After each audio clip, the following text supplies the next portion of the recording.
Did you know that there are north of 27,000 real estate agents in the state of Maryland alone? With so much competition, finding the right agent to sell your home can make all the difference. So the question is, how are you going to find the right agent for you?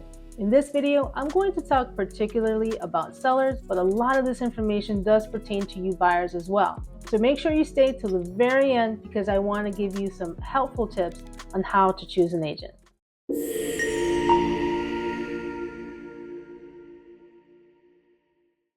Hey everybody, my name is Wanda Zelaya. I'm a real estate agent in the beautiful state of Maryland, living and specializing in the Montgomery County area. Again, make sure you stay till the very end because this video has tons of information for you to really hone in on choosing a great agent to work with if you are selling your home and even if you're buying one. Make sure you like and subscribe, and please let other people know about the channel as well. Okay, so let's get started. The first thing I see is that some sellers hire real estate agents because of pressure to work with family members or friends or acquaintances that have a real estate license, and you may feel obligated to use them. And not that there's anything wrong with that, but I still think you need to interview other agents. Keep your options open. I've worked with many sellers who had their home on the market for months with other agents, and those agents never call them back, they never update them, never have an open house, or change their marketing approach, and those sellers eventually cancel their contract with these agents and call me up. When I ask them why they went with the first agent, most of the time they say, oh, it's a guy who gave me his business card, or I met her at a party. Not the best way to pick an agent to sell your home.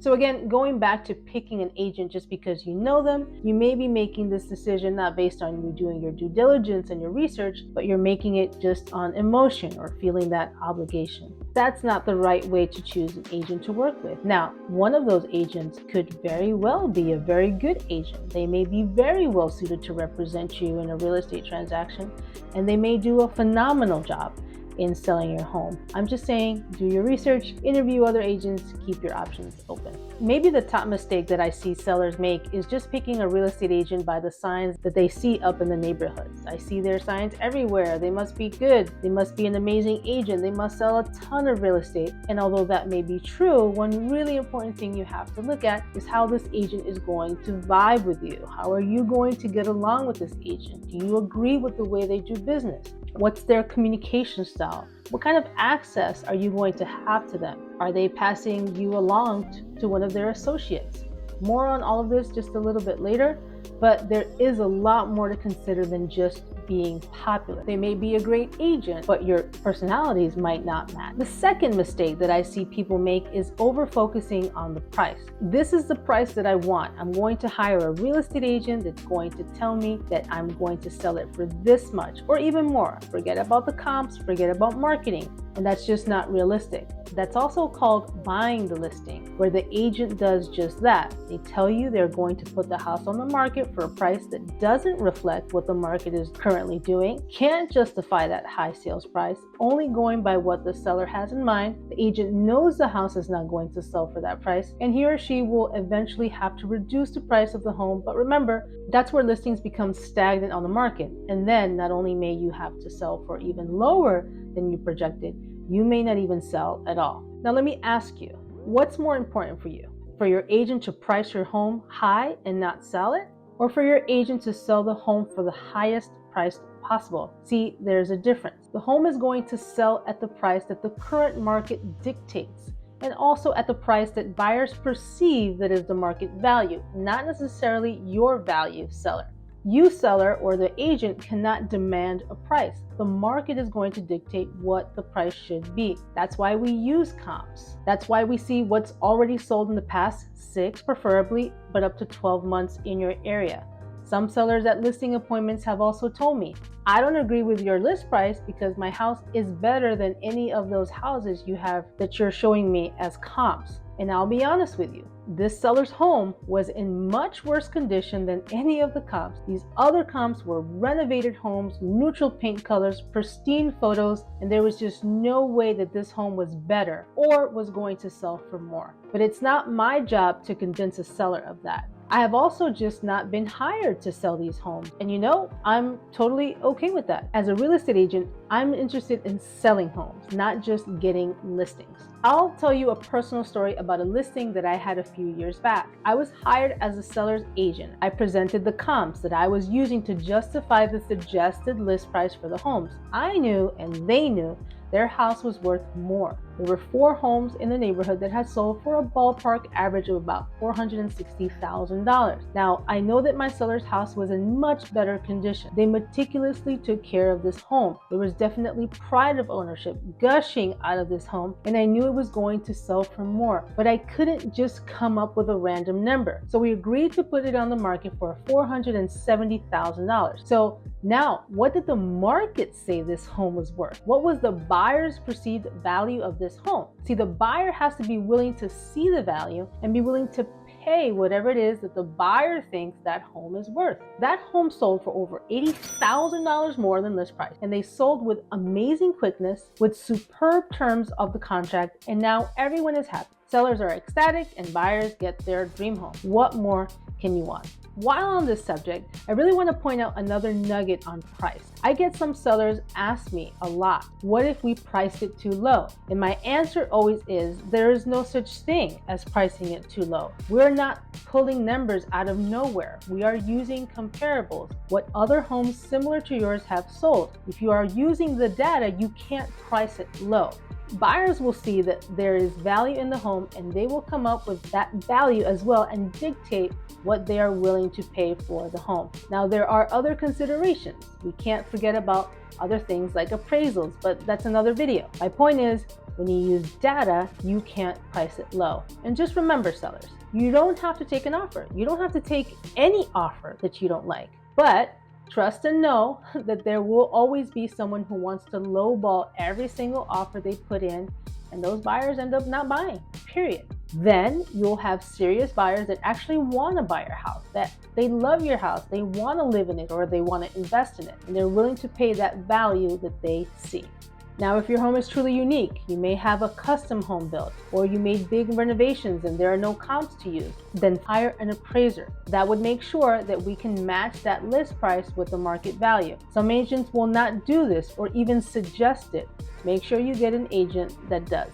Another question that pops up a lot, Wanda, should I hire an individual agent or should I hire a team? And truly, that really depends on you and the agent or the team. Like I mentioned before, working with a team has its advantages and it has its disadvantages. Is the team leader, again, going to be around for the listing presentation to get you to sign the listing, and then they pass you on to one of their assistants? I'm not saying that that's what all teams do, but think about that. With an individual agent, you have a more personal one-on-one business relationship, and that can be exactly what you need or what you want. Now, I'm an individual agent. I pride myself on being the one to pick up my phone. If you call me and I don't pick up, it's probably because I'm sleeping. For my clients, I have no closing time and I don't have an opening time. If you email me, I respond immediately too. It's something very important to me and always has been. What happens if I'm busy or if I have several clients I'm working with at the same time?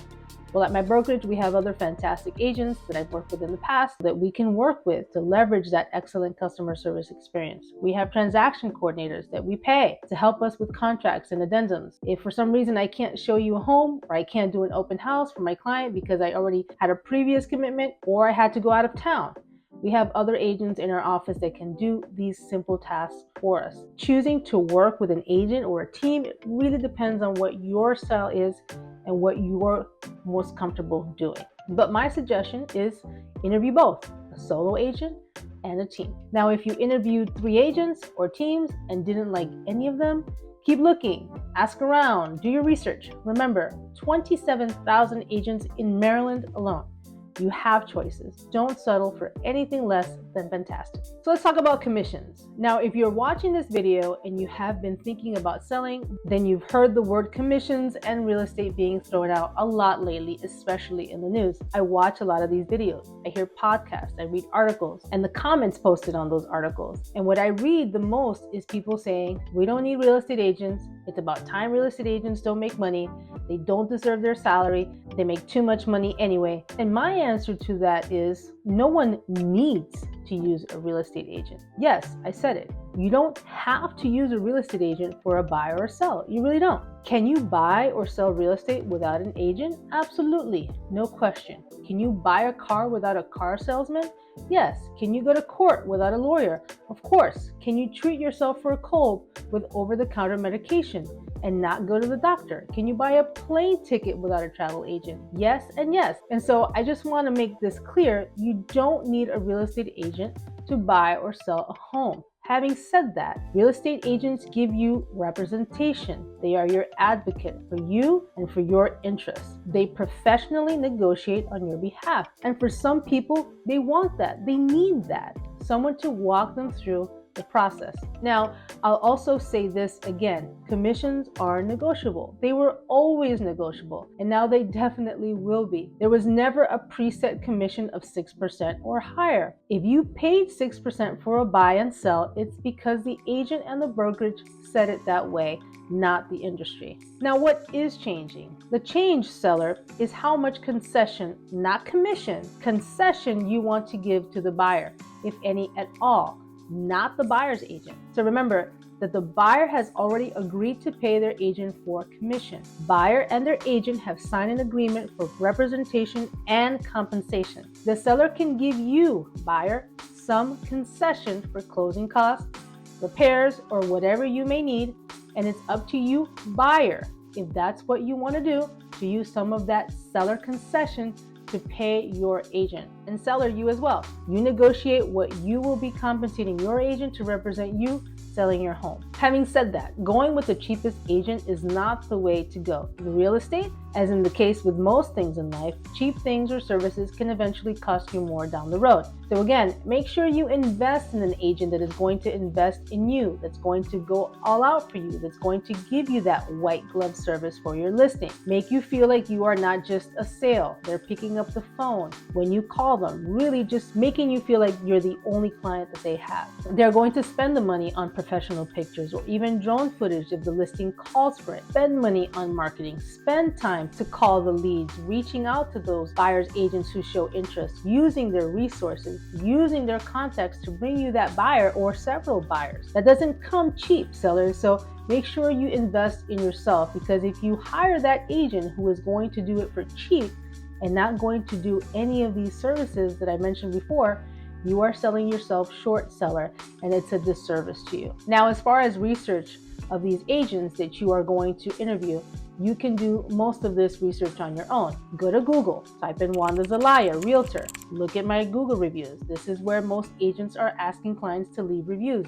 Look at my website. Go check out my brokerage, RLAH Properties. Go to Google again and type in homes.com Wanda Zelaya. You'll be able to see my recent sales and buys. On homes.com, click on the sale, and on the top you'll see represented seller, and go to the listing so you can see the professional photography. Under sales history, go see the list price versus the sold price. Check out how many days it was on the market. And you can do this for any agent. You'll get to see a map of where I service my clients, not just in Montgomery County. I've gone as far as Hagerstown to help my clients find a home. You'll see that I have different price ranges that I've worked with.